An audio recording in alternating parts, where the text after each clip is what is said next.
మిత్రులారా నమస్తే.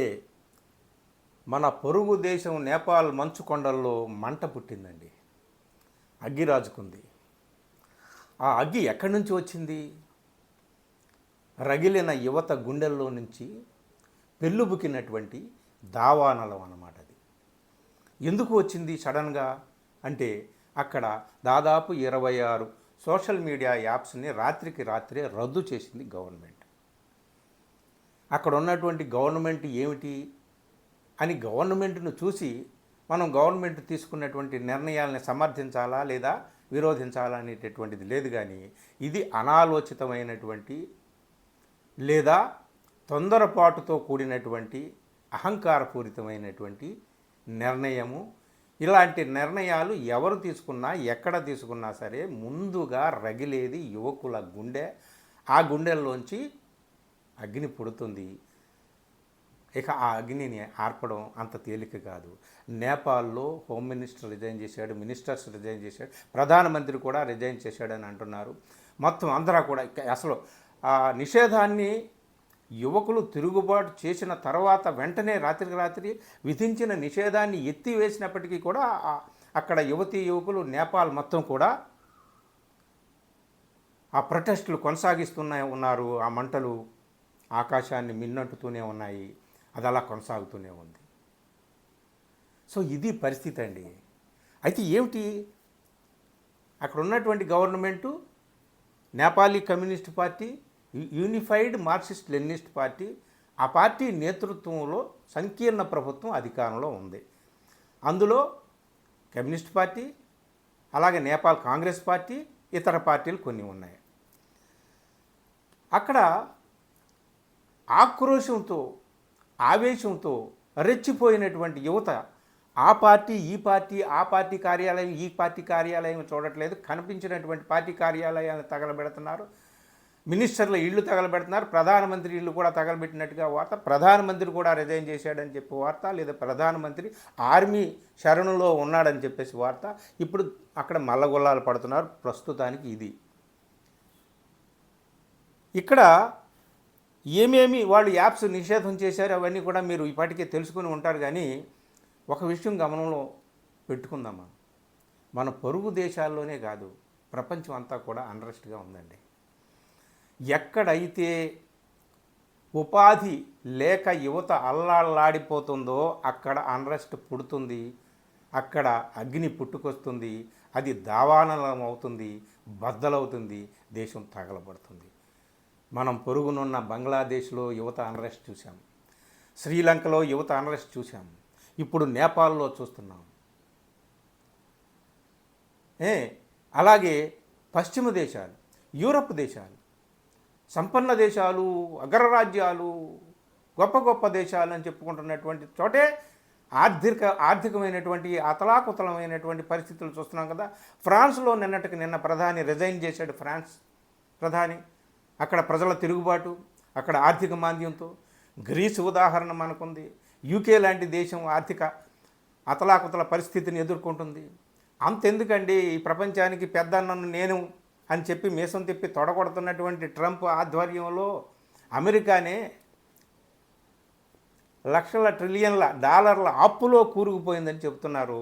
దీని నుంచి బయటపడడానికి వాళ్ళు ఏ తంటాలు పడుతున్నారు. ఇదంతా గమనిస్తుంటుంటే ఎక్కడైతే ఉపాధి అవకాశాలు లేకుండా కేవలం నేను సింహాసనం మీద కూర్చున్నాను, నా పార్టీ వారు నేను ఆనందంగా ఉన్నాను, మా కుటుంబాలు ఆనందంగా ఉన్నాయి అని చెప్పి ఏవేవో రాజకీయ ప్రయోజనాలను వాళ్ళు సిద్ధింపజేసుకొని హాయిగా కన్నుమూసుకొని నిద్రపోవడానికి లేదు. యువత మేల్కొంటుంది, రగులుకుంటుంది, దేశాన్ని తగలబెడుతుంది. ఖబర్దారని చెప్పడానికే ఈ నేపాల్ ఉదాహరణ మనం చెప్పుకోవచ్చు అనమాట. చూడండి, రాత్రికి రాత్రి వీళ్ళు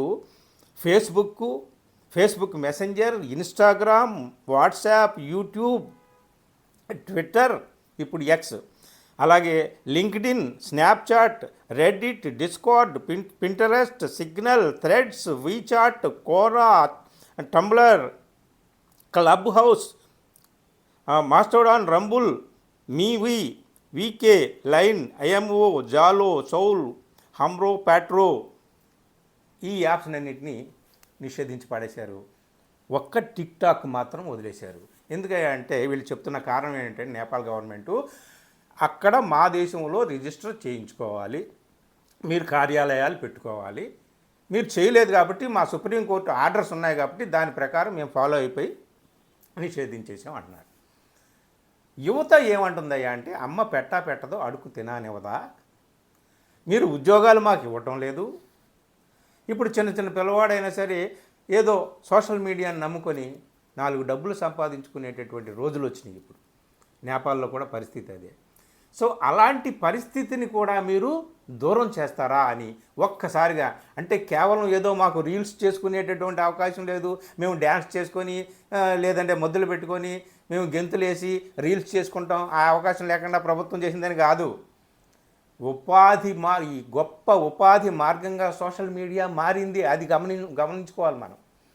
సో ఇలాంటి అవకాశం లేకుండా ఒకే రాత్రికి రాత్రి తీసేయడంతో ఒక్కసారిగా జెన్ జీ అని అంటున్నారు. అంటే 13-14 సంవత్సరాల వయసు నుంచి 26-27 సంవత్సరాల వయసు మధ్యలో నూనూగు మీసాల నూతన యవ్వనంలో ఉన్నటువంటి యువకులు తిరగబడ్డారండి. కారణం ఇదొక్కటే. కానీ ఇదొక్కటే కాదు, ఇంకా ప్రభుత్వం యొక్క కరప్షను లేదా అక్కడ ప్రభుత్వం తీసుకునేటటువంటి చర్యల మీద అసంతృప్తి తీవ్రంగా ఉండడంతో రగిలి ఒక పాయింట్కి వచ్చిన తర్వాత ఇలా బర్స్ట్ అవుతుంది, అగ్నిపర్వతం బద్దలైనట్టు.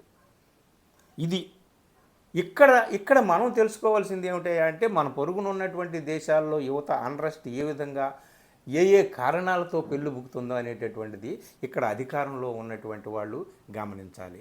ఇంకొకటి ఏమిటి అంటే నేపాల్లో సోషల్ మీడియాని రాత్రికి రాత్రి నిషేధించడానికి కేవలం సుప్రీంకోర్టు ఇచ్చినటువంటిదే కాదు, తమ వ్యతిరేక వాయిస్ని, ఇండిపెండెంట్ వాయిస్ని అక్కడ కర్బ్ చేయడానికి, అణిచివేయడానికి కూడా వాళ్ళు ఈ విధంగా యాప్స్ని, సోషల్ మీడియా యాప్స్ని రద్దు చేయాలని అనుకుని ఉంటారు. పైకి ఆ కారణం చెప్పడం లేదు. కానీ ఇక్కడ మనం ఇండియా నేర్చుకోవాల్సింది ఏమిటా అంటే అగ్రరాజ్యాలు ఆర్థిక అసమానతలతో అక్కడ కూడా దారుణమైనటువంటి అసంతృప్తిని ప్రజల నుంచి ఎదుర్కొంటున్నాయి.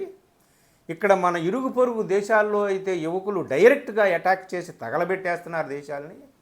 కాబట్టి ఇక్కడ ఇండియాకి వినిపిస్తున్నటువంటి డేంజర్ బెల్స్ ఏమిటాయంటే ప్రభుత్వానికి వినిపిస్తున్నాయి, అలాగే ఇక్కడ ఉన్నటువంటి ప్రజలకు, యువతకు కూడా వినిపిస్తున్నాయి కొన్ని వార్నింగ్ బెల్స్.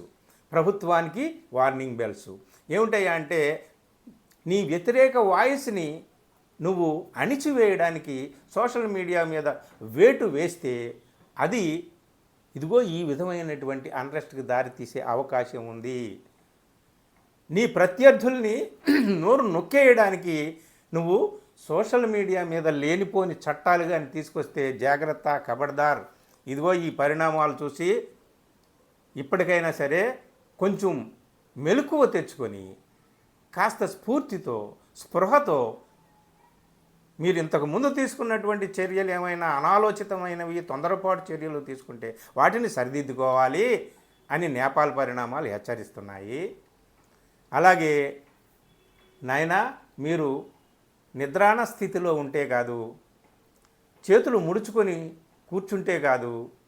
అఫ్కోర్స్ ఇక్కడ తెలుసు, ఇక్కడ కులాలు ఉన్నాయి, మన దేశంలో ఉన్న ప్రత్యేక పరిస్థితులు, మతాలు ఉన్నాయి. ఎవరో కొంతమంది యువకుల్ని జైల్లో పెట్టి ఏ విధమైన విచారణ లేకుండా సంవత్సరాల తరబడి వాళ్ళని జైళ్ళలో మగ్గనిచ్చి ఎప్పుడో 5 ఏళ్ళు, 10 ఏళ్ళు, 15 ఏళ్ళు అయిన తర్వాత సాక్ష్యాలు లేక వదిలేయడం, ఇట్లాంటివన్నీ కూడా జరుగుతున్నాయి. సో ఈ కులాలు, మతాలు అనే బ్యారికేడ్స్ని కూడా బద్దలు కొట్టుకొని యువత కూడా, నిద్రాణంలో ఉన్న యువత కూడా ఇక్కడ ఏదో ఒక రోజున అగ్నిపర్వతంలా బద్దలయ్యేటటువంటి పరిస్థితి వస్తుందేమో. అలాంటి పరిస్థితులు రాకుండా పాలకులు చూసుకోవాలి. నేపాల్ నుంచి నేర్చుకోవాల్సినటువంటిది అటు పాలకులు నేర్చుకోవాలి, నేపాల్ చేస్తున్నటువంటి వార్నింగ్ ఏమిటో తెలుసుకోవాలి. ఇటు ఇక్కడ నిద్రాణంలో ఉన్నటువంటి జనత, యువత వీళ్ళు కూడా తెలుసుకోవాలి. ఎప్పుడు ఏ పరిస్థితుల్లో, అంటే శృతి మించితే ఎలాంటి పరిస్థితులు వస్తాయో నేపాల్ మనకు చెప్తుందా. సరే, ఇప్పుడు వాళ్ళు నిషేధం తీసేశారు, అంతా సద్దుమణిగిపోయింది అని అనుకోకూడదు. అనాలోచితమైనటువంటి కంగారుగా ఇలాంటి నిర్ణయాలు తీసుకుంటే దాని పరిణామాలు ఎలా ఉంటాయో అందరూ అర్థం చేసుకోవాలి. అక్కడ ఆ పార్టీ ఈ పార్టీ అని కాదు, అధికారంలో ఉన్న ఏ పార్టీ అయినా సరే యువతను దృష్టిలో పెట్టుకోవాలి. వారికి ముఖ్యంగా ఉపాధి అవకాశాలు ఉన్నాయా లేదా, వాళ్ళ భవిష్యత్తు ఎలా ఉంది, వాళ్ళ భవిష్యత్తుని గురించి మనం ఏం చేస్తున్నాం ఏమిటి అనేటటువంటిది ఆలోచించకపోతే ఇదిగో నేపాల్ ఈ రోజున ఎదుర్కొంటున్నటువంటి స్థితి మరి ఏ దేశమైనా ఎదుర్కొంటుంది. అది ఇండియా కావచ్చు, ఫ్రాన్స్ కావచ్చు, జపాన్ కావచ్చు, జర్మనీ కావచ్చు, అమెరికా కావచ్చు, ఎవరైనా సరే. That is the warning bell from Nepal. Thank you.